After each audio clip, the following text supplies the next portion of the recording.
All right, we have one more group that's going to present before we have a break. So you want to stay super tuned in for this last one because this topic is so important, addressing the false division between technical and non-technical, group number 6. Is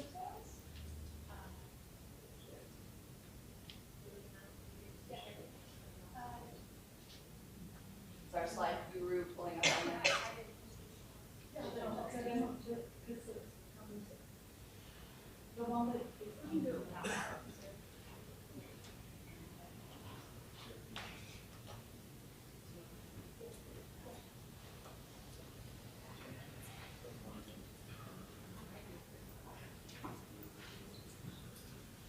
Okay, I'll go ahead and start. I know we're the last one before the break. Good morning, Emily Dringenberg, teaching assistant professor in the College of Engineering at Kansas State, and I will be co-presenting on behalf of Group 6.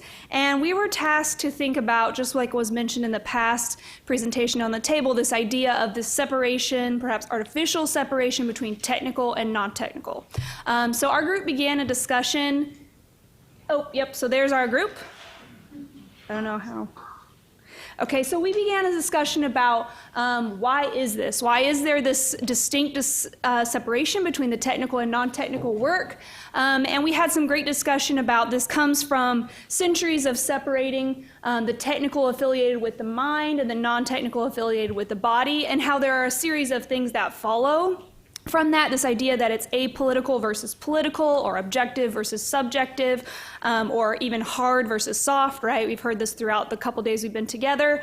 And one suggestion for why that comes about is oftentimes our training is separated from our experience of everyday life. So these things seem to be repeatedly at odds with each other, and also this idea that within engineering, the technical work is what distinguishes our profession, and so perhaps that is considered more pure, and the part that we focus on as it relates to other professions such as medicine or law. So the main idea here is that this distinction is a social construction, and that it has been institutionalized, but it still remains invisible to a lot of practicing engineers, perhaps to engineering faculty, and especially to engineering students. So when we thought about why this is so persistent, certainly this is tied to power, as we all know, right? So perhaps it feels at times as though it's in our good interest to remain focused on that pure technical work, is that it gives us respect of others, distinguishes our profession, and also a way of simplifying problems, right? So there are a lot of reasons why this remains very pervasive throughout our culture and throughout our work. I'm next going to talk about a few promising approaches that we came up with. One of the first things that we would like to do is to first define what engineers do. Basically unearth what the socio-cultural, political aspects of engineering actually are. One of the ways to do it is to bring practicing engineers into the classroom. These could be community members, these could be industry, these could be researchers like faculty. Let them talk about their experiences both from the technical side as well as a non-technical side, and show that they're actually integrated, and not just integrated, they're actually two sides of the same coin. The second thing we can do is, for ourselves, we can make explicit all the implicit underpinnings that may be non-technical.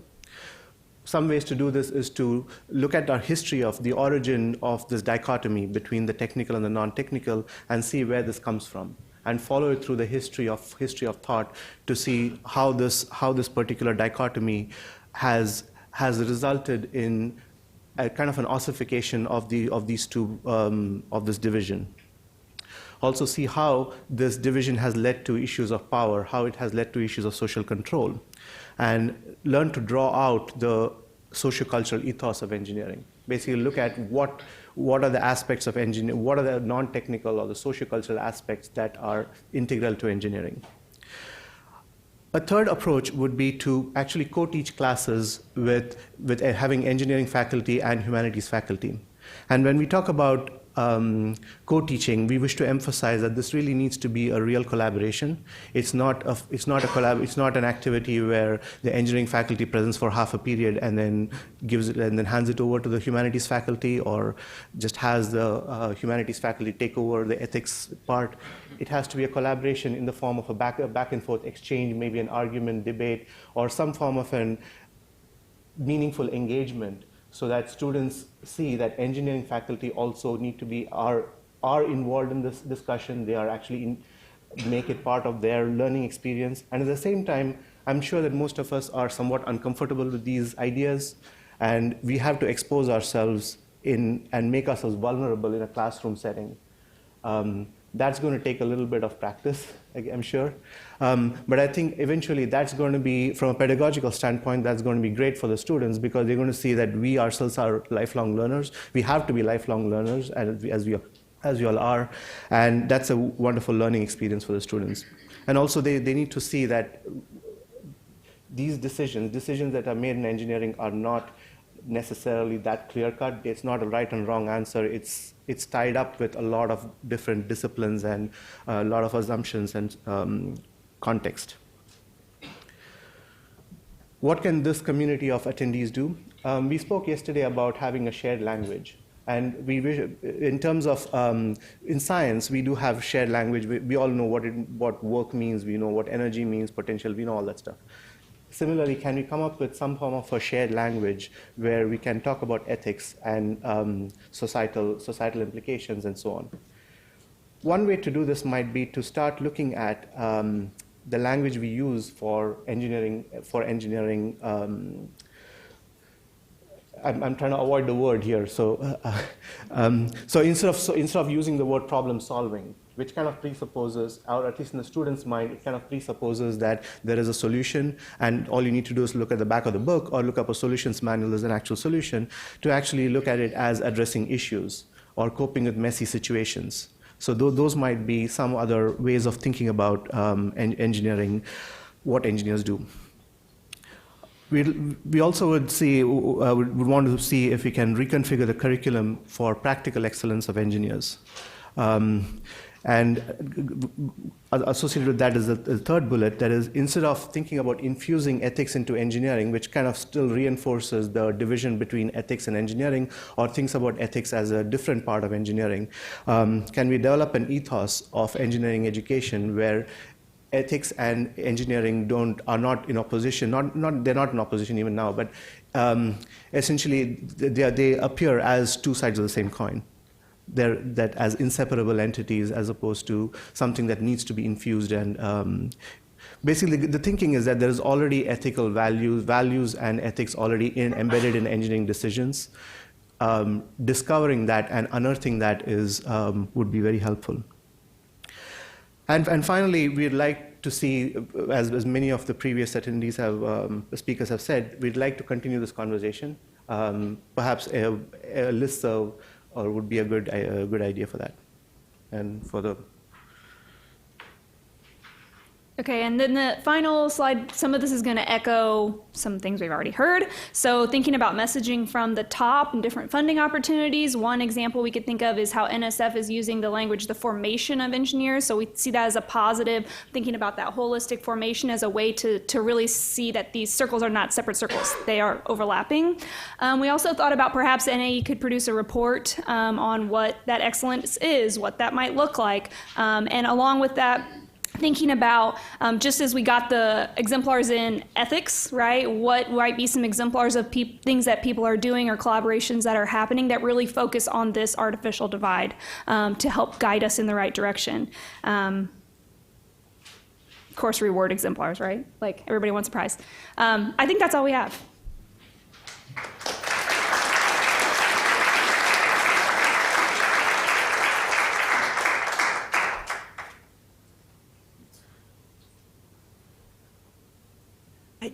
So I just wanted to add that it seems like one of the ways that you could overcome this artificial distinction between the technical and the non-technical, and in fact highlight the ethical implications, are to incorporate in the discussion of the technical problem what consequences are if it's not done correctly, or if assumptions are incorrect, the larger impacts on whoever the user might be, whatever the situation might be.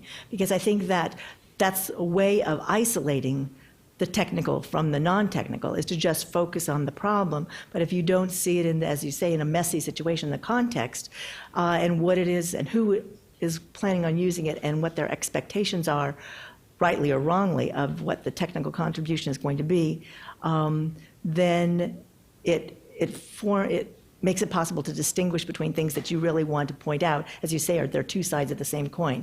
Not only the quality of the product, the problem answer for its own sake, but more importantly, what it's going to be done with that information and what those larger implications are. Yeah, we discussed, one of the things that we discussed was that engineering is a lens through which we see things, and there are other lenses through which other stakeholders might see them.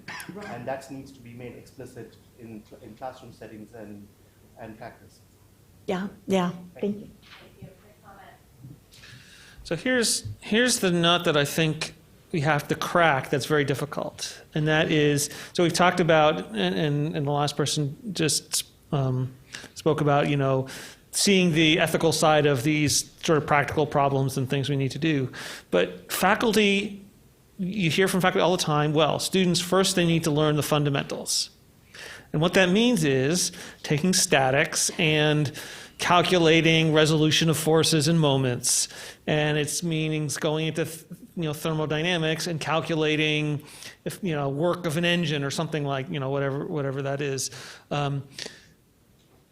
and those, because they're so decontextualized, there are no ethical issues, right?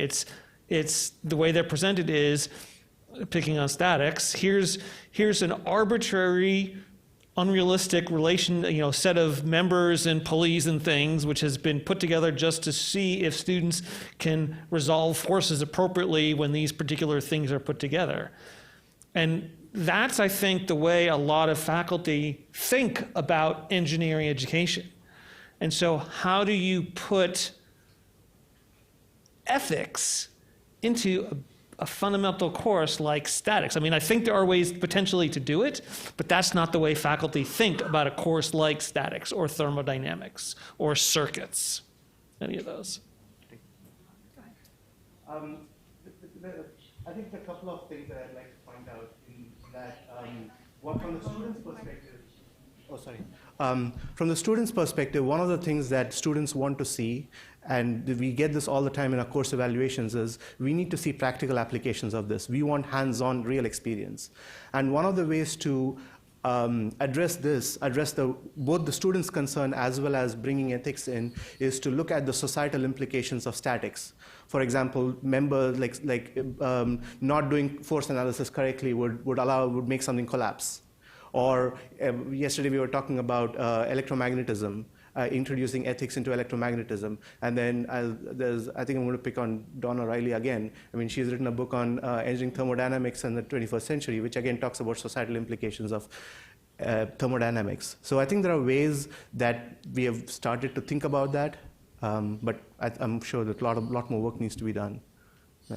Yeah, I mean, this wasn't a comment I was originally going to make, but the response to Elliot's comment, that's why we develop these model eliciting activities with an ethical component in it, because we were able to give it to a faculty member teaching statics. And here is a problem that you can present, and as part of resolving that open-ended problem, there is an ethical issue in it. So I think there are ways of doing this, and you can actually give them to faculty. The exercise might take an hour, it might take a couple of weeks, but you really can get it into the different courses.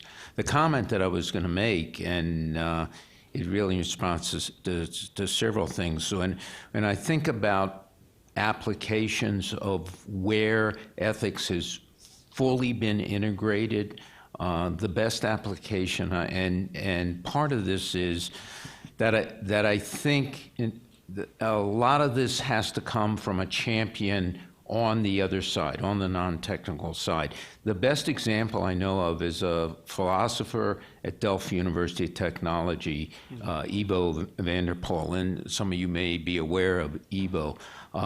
what they have done is integrate and create.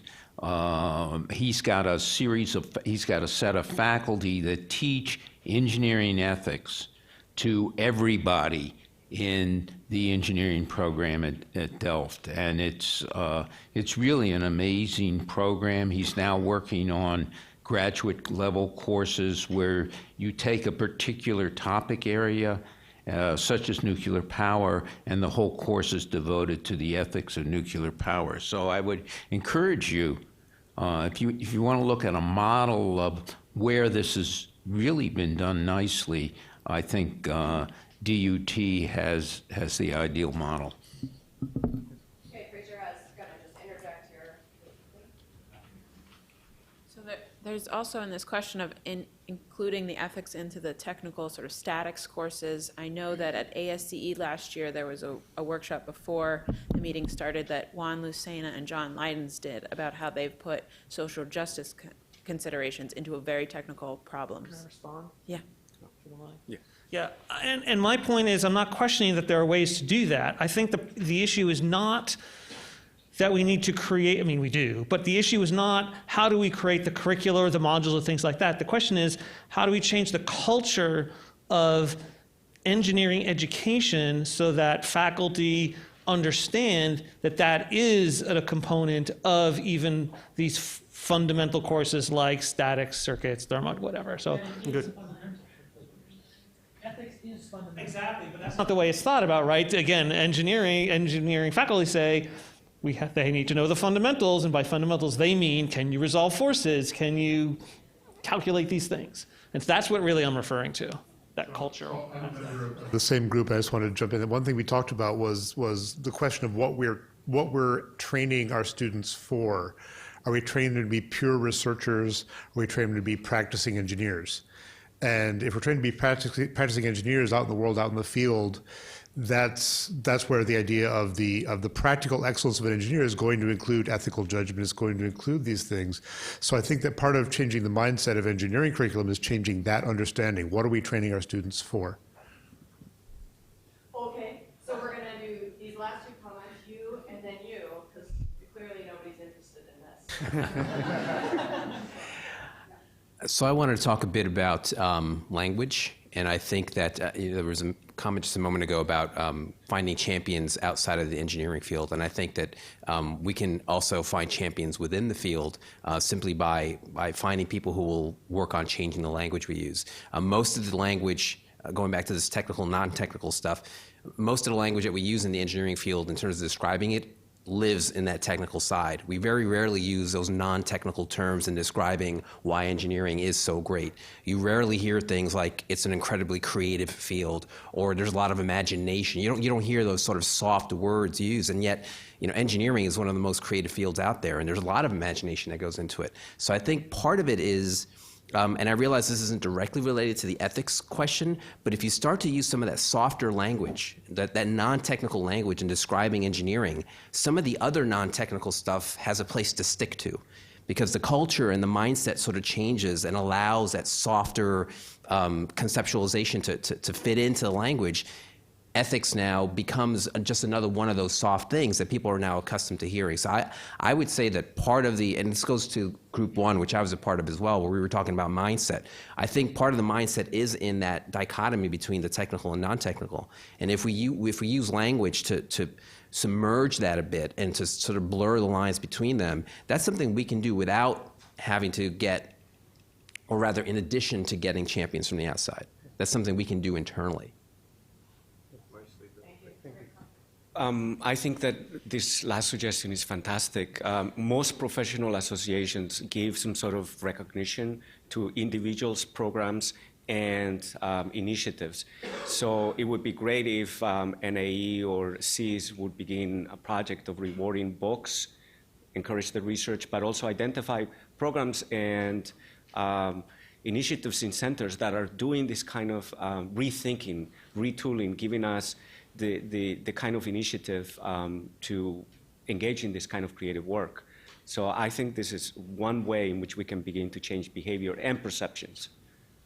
Thank you. Great comment. All right.